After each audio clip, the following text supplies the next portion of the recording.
गुनहगार। खाना खा लीजिए माँ जी। संगीता ने अपनी सास को हौले से जगाया। उठिए ना माँ जी, नींद से जागिए। समय पर खाना नहीं खाएंगी तो दवा भी अपना असर कैसे दिखाएगी।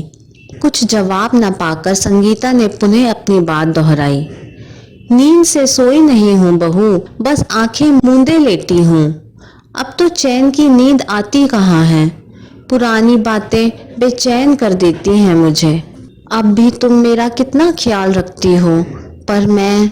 संगीता की सासू माँ के बोल उनके हलक में ही अटक कर रह गए। उनका गला रूंध गया था। मैं क्या माँ जी, आपका प्यार ही तो हमारे बीच की मजबूत कड़ी है। वैसे भी मैं आपकी बहू हूँ, आपका ख्याल रखना मेरा फर्ज है माँ जी। और सास का, कहते हुए संगीता की सासू माँ की आंखें भीग गईं। संगीता की शादी हरि प्रसाद जी के बड़े बेटे शेखर के साथ हुई थी। शेखर से छोटी एक बहन और एक भाई थे। शेखर की माँ सुभद्रा देवी बहुत नेक दिल महिला थी। कुल मिलाकर उनका परिवार बहुत खुशहाल था। इधर संगीता भी अपने भाई बहनों में सबसे बड़ी थी। दो भाइयों और एक लौती बहन संगीता के सर से बहुत पहले ही माँ का साया उठ चुका था। दादी और पापा ने मिलकर उनके लाड प्यार में कोई कमी नहीं की। संगीता की दादी को हर वक्त उसके ब्याह की चिंता सताती रहती थी। संगीता की रिश्ते में लगने वाली बुआ ही उसके घर शेखर का रिश्ता लेकर आई थी। लड़के और उसके माता पिता के सुंदर स्वभाव के बारे में अच्छे से छानबीन करने के बाद ही संगीता की दादी ने इस शादी के लिए हामी भरी थी। वैसे शेखर और संगीता की शादी तय तो हो गई थी, पर शेखर के परिवार वालों का कहना था कि शेखर की बहन कला की शादी जब तय हो जाएगी तब वह लोग अपनी बेटी को विदा करने के बाद ही संगीता को अपने घर की बहू बनाकर लाएंगे। इस एक चक्कर में पूरा एक साल बीत गया। काफी प्रयास के बाद भी जब कला की शादी नहीं तय हो पाई तो संगीता और शेखर की शादी संपन्न करा दी गई। उस बिन माँ की बच्ची की विदाई पर दादी बहुत फूट फूट कर रोई थी। हमारी सरू को आप लोग अपनी ही बच्ची समझिएगा। उससे कोई गलती भी हो जाए तो प्यार से समझा देना। उसे किसी बात की तकलीफ मत होने देना। आप लोग अपने जिगर का टुकड़ा ही हम सौंप रहे हैं आपको। उसका पूरा ध्यान रखना दामाद जी। बड़ी मुश्किल से अपनी रुलाई दबाकर संगीता की दादी इतना कह पाई थी। ससुराल में बाजे गाने के साथ संगीता का भव्य स्वागत हुआ था। शेखर जैसे पति और स्नेहिल सास ससुर पाकर वह बेहद खुश थी। देवर में उसे अपने छोटे भाई की झलक दिखती थी। वह उसकी सुख सुविधा का बहुत ख्याल रखते थे। पर एक लौती ननंद कला थोड़ी गर्म स्वभाव की थी। सासू माँ सुभद्रा देवी उस बिन माँ की बच्ची संगीता पर अपना भरपूर प्यार उड़ेलती थी। इसी के सहारे संगीता ससुराल में खुद का संतुलन बिठा पाने की कोशिश में जुटी रहती थी। शेखर की नौकरी दूसरे शहर में थी तो शादी के कुछ ही दिनों बाद वे अपने काम पर लौट गए थे। कुल मिलाकर आराम से संगीता की जिंदगी कट रही थी। कुछ ही दिनों बाद संगीता के पांव भारी होने की खबर से पूरे घर में खुशी की लहर दौड़ गई थी। अब सासू माँ पहले से भी ज्यादा उसका ध्यान रखने लगी थी, पर उसकी ननंद कला को अपनी माँ का संगीता संग लाड लगाना बिल्कुल नहीं भाता था।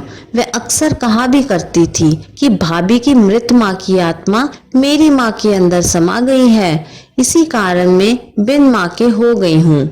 माँ तो बस अपनी बहू की ही तीमारदारी में लगी रहती है। कला बीए करने के बाद 2 साल से घर में ही बैठी थी। हरि बाबू को पूरा भरोसा था कि पैसे के जोर पर वह अपनी बिटिया के लिए अच्छा घरवर ढूंढ ही लेंगे। पर 2 साल की मुशक्कत के बाद भी उनकी बिटिया की डोली उठ नहीं पाई थी। माता पिता के अत्यधिक लाड प्यार के कारण कला थोड़ी नकचड़ी स्वभाव की हो गई थी। इकलौती बेटी और बहन होने के कारण बचपन से मुंह खोलते ही उसकी हर मांग पूरी हो जाती थी। इस वजह से उसकी भाभी संगीता उसकी आंखों में खटकने लगी थी। आए दिन बेवजह की बातों में वह घर में अशांति का माहौल पैदा कर देती थी।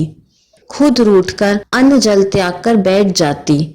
कभी कभी मान मनोबल में इतनी देर हो जाती कि गर्भवती संगीता भूख से बेहाल हो जाती थी। ऐसे में सुभद्रा देवी चुपके से एक आध रोटी में थोड़ी सब्जी लपेटकर संगीता के हाथों में पकड़ा जाती। अपनी माँ को तो बेचारी संगीता ने बचपन से भी नहीं देखा था, पर सासू माँ का आंतरिक प्रेम देखकर वह गदगद हो जाती थी। हमेशा की कलह और समय पर खाना न खाने की वजह से संगीता बहुत कमजोर हो गई थी। उसकी कमर में अक्सर दर्द रहने लगा था। सुभद्रा देवी अक्सर अपनी बेटी से छुपकर उसकी कमर में तेल मालिश भी कर दिया करती थी। ऐसे में संगीता अपनी ननद की बेरुखी को भुलाकर सासू माँ के ममत्व में गोते लगाने लगती थी। समय पंख लगाकर उड़ता रहा। कुछ समय पश्चात संगीता एक प्यारी सी बिटिया की माँ बन गई थी। उस नन्ही परी को पाकर पूरा परिवार हर्षित था। परिवार वालों के साथ साथ कला अपनी भतीजी को तो प्यार करने लगी थी, पर भाभी से उसकी मन की कड़वाहट कम नहीं हो पाई थी। सिर्फ अपने भैया के सामने वह अपनी भाभी से ढंग से बात कर लेती, पर उनके जाने के बाद यथावत अपनी भाभी का जीना मुहाल करती। संगीता ने कई बार अपने पति को इस बात की जानकारी देनी चाही, पर हर बार सासू माँ का प्यार उसके आड़े आ जाता। उस बार शेखर जब होली की छुट्टियों में घर आया था तो संगीता को अपने संग ले जाने की इच्छा परिवार वालों के सामने जताई।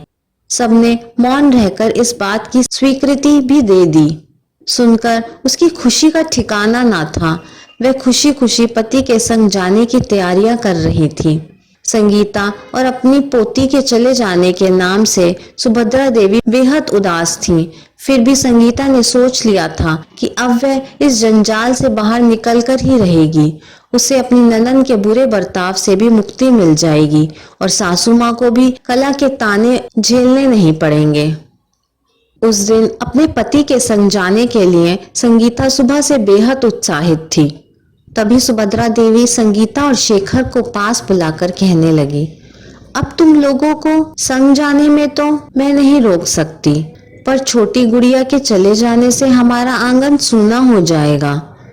हाँ भैया, आप भाभी को अपने संग ले जाइए, पर मेरी चिया को यहीं छोड़ जाइए। वैसे भी पढ़ाई छोड़कर घर पर बैठी हूँ। ऐसे में चिया के बिना मेरा मन भी नहीं लगेगा। कला ने भी शेखर के समक्ष अपने मन की बात रखी। परिणाम स्वरूप संगीता का पति के साथ जाने का सपना आखिरकार धरा का धरा रह गया। माँ बहन की बातें सुनकर शेखर ने भी संगीता को बस कुछ दिन और इंतजार कर लो, फिर हम साथ रहेंगे का वादा कर वापस अपने काम पर लौट गया। संगीता फिर से अकेली ही रह गई। उसके इंतजार की घड़ी खत्म होने का नाम ही नहीं ले रही थी। सास ससुर और देवर का भरपूर स्नेह और सहयोग उसे तो मिलता था, पर ननद की मनमानियां दिन प्रतिदिन बढ़ती ही जा रही थी। किसी के मना करने पर भी वह उसी व्यक्ति से उलझ जाती। आस पड़ोस वाले कहीं सुन ना ले, इस कारण सब अपना मुंह सिल कर बैठ जाते थे। तुम्हारी बहू की खुराक तो सुरसा के मुंह की तरह बढ़ती ही जा रही है। खूब करो उसे लाड प्यार, बस सारा दिन बैठकर खाती ही रहती है। अरे इतना दूध तो इन्हें मायके में भी नहीं मिला होगा। कितने आराम से भरा गिलास दूध पी जाती है। देखना बुढ़ापे में तुम्हारा क्या हश्र करेगी। अभी से इतनी छूट दे रखी है तो इसका परिणाम भी भुगतने के लिए तैयार रहना। उस दिन कला की बातें संगीता के कान में पिघले शीशे की तरह उतरने लगी। उसने कला को जवाब देना चाहा, पर सासू माँ ने उसे इशारों से उसे मना कर दिया और खुद कहने लगी, अरे बच्चा पैदा करने के बाद औरत को ज्यादा देखभाल की जरूरत होती है और उसे भूख भी ज्यादा लगती है। ऐसे में बेचारी खाएगी पिएगी नहीं तो बच्ची को दूध कैसे पिलाएगी। तब इस बात को लेकर कला ने संगीता को कितनी खरी खोटी सुनाई थी। हम माँ बेटी को लड़ाकर आपके कलेजे में ठंडक पड़ गई ना। मुझे तो लगता था कि भाभी के आने से घर में रौनक बढ़ जाएगी, पर इन्होंने तो मेरी माँ बाप भाई सब कुछ छीन लिए। ना जाने कितनी देर तक कला बड़बड़ाती रही।